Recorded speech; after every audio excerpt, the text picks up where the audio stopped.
My fellow Jews, Kolamites, Yedid Nefesh, the dear people of my heart and my soul, I come to you Tuesday, October 10th, now fully understanding the terrible, vast dimensions of what has happened to the Jewish people, to our fellow Jews in the land of Israel. Something like 900 dead, over 2,000 maimed and wounded, 130 plus hostages carried off to Gaza. It is unimaginable. It is overwhelming. There are really no ways to describe it except evil. It was truly an evil act, and that is not something I say readily. I find that the phrase evil is used too frequently and too easily to vilify others. But in this case, I think it's justified. The shooting of children, the shooting of women, the mass execution of young people, and realize that this was an international crime. We think that this is, and many of the people we see around us think this is Jews versus Arabs, Israelis versus Palestinians, but that is not the case here. Among the dead, among the massacred, are Germans, Frenchmen, Thai, Filipino, Georgians, people from all over the world gathered to this part of the land of Israel for various reasons. And each and every one of them was subject to this vicious, cruel massacre. None were spared because they weren't Jewish. Each one of them died simply because they lived on one side of the line and not on another side of the line. So how can we come to terms with this? What are we supposed to do with this? All I can do is speak from tradition. That's my expertise. I like to pretend that I understand the Middle East better than most people, that I have some sense of the military and strategic issues that face Israelis, but I have no vision for the future here. I don't know how this will unfold. I only know that it will be going on for weeks and months and probably years as it ripples through everything that we hold dear and love. I have family in Israel. I know many of you do too. In this, I've been fortunate. Virtually all my family lives in the center part of Israel, and so we're not directly affected. At this time, all we expect is that one family member is going to be called up for military service as the Israelis mobilize hundreds of thousands of men and women to respond to this outrage.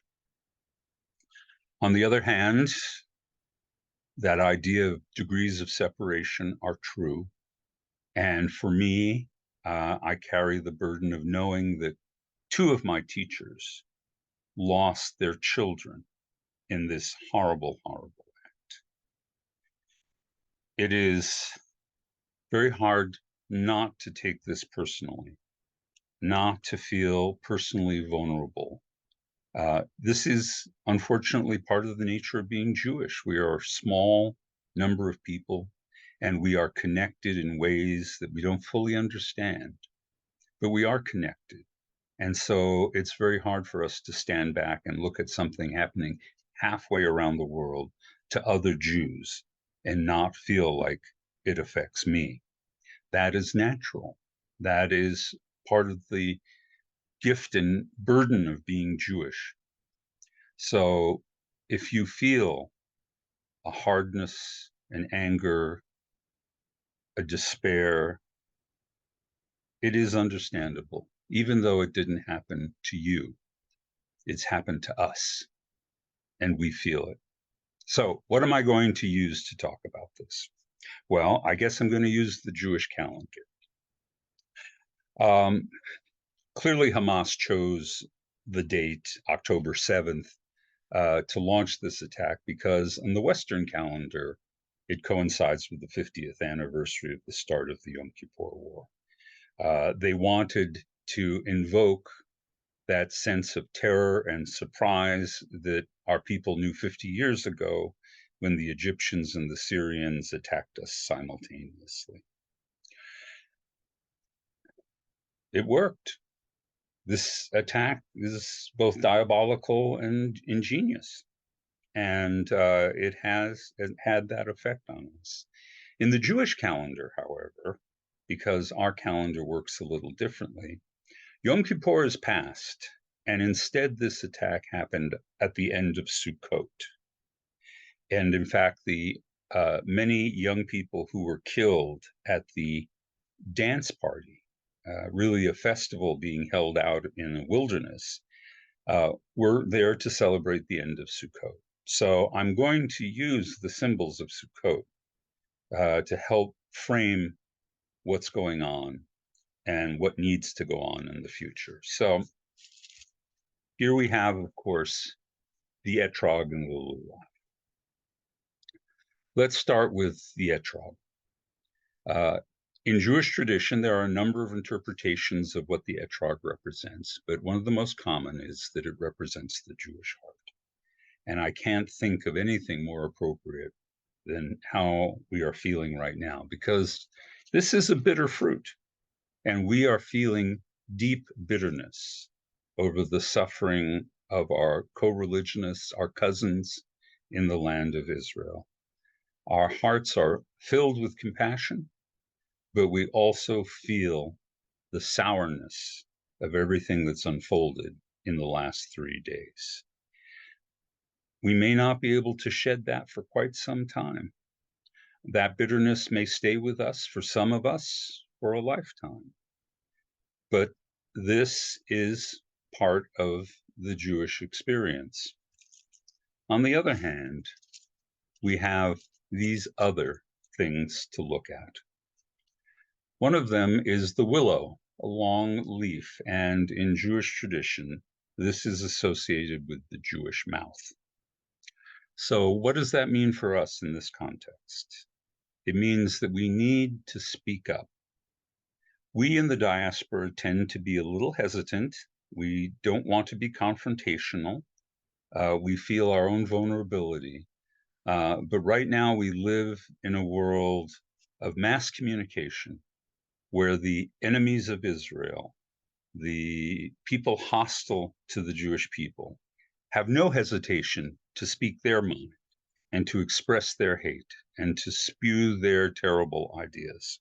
So we need to be the mouth for the Jewish people. We need to be able to say, you are wrong. This is not right. That this act of terrorism cannot be justified for any reason whatsoever. It isn't a shame to acknowledge the shortcomings of the Israeli government or to express compassion for the Palestinian people as a whole. But their leadership is an abomination, and we need to say so. And we need to illustrate that. We need to talk about the massacre of mothers and children. We need to talk about the killing of not just Israelis and not just Jews. The victims of this particular atrocity include Frenchmen, Germans, Thai, Filipinos, Algerians, people from all over the world who come to Israel because they are drawn to it and inspired to it. All of them were targets. All of them suffered. We need to make clear to the world that this was a global attack, that if Israelis are subject to this kind of attack, then all of us are, and that this needs to be fought fiercely and courageously and, dare I say, ruthlessly. What else is here? We also have the myrtle. The myrtle in Jewish tradition is understood to represent Jewish eyes. And in this context, keep your eyes open, not just to violence and potential evil and complacency and all the things that allow terrorism to thrive in our culture, but also look for the good. Look for the things that inspire you and give you hope. There are stories already coming out of Israel about courageous actions by individuals that saved lives. But in addition, if you look, you'll see there are many people and many governments that are standing with Israel and the Jewish people. Do not assume that the whole world is aligned against us. See what is going on.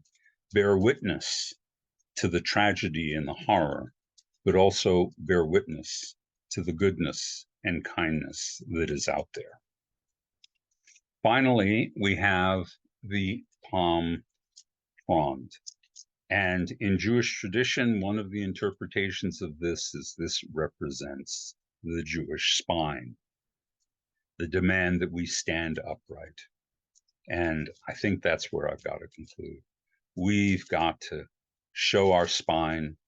We've got to show grit and determination in the face of terrible, awful things. We cannot be paralyzed, but we must speak truth, act righteously, and be upright, upstanders, and in this issue and in all issues related to the safety and security of all people.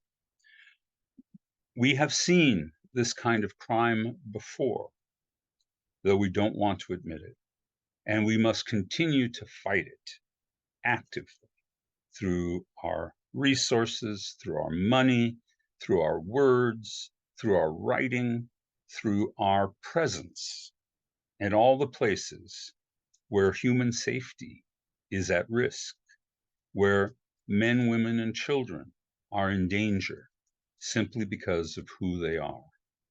So that's what we need to combine: our hearts, our mouths, our eyes, and our very being to stand up and resist what has happened. It is not the end, as tragic as it is.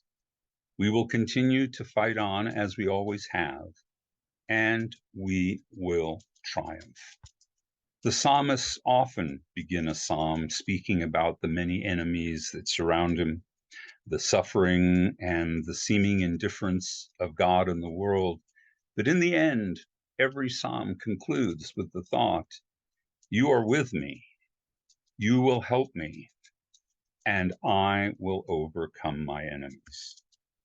It has been so for 3,000 years, and it will be so in this case also. So as the holiday ends, Chag Sameach, Shana Tova, a good new year for us all, and be ready to fight the good fight. Thank you all for listening.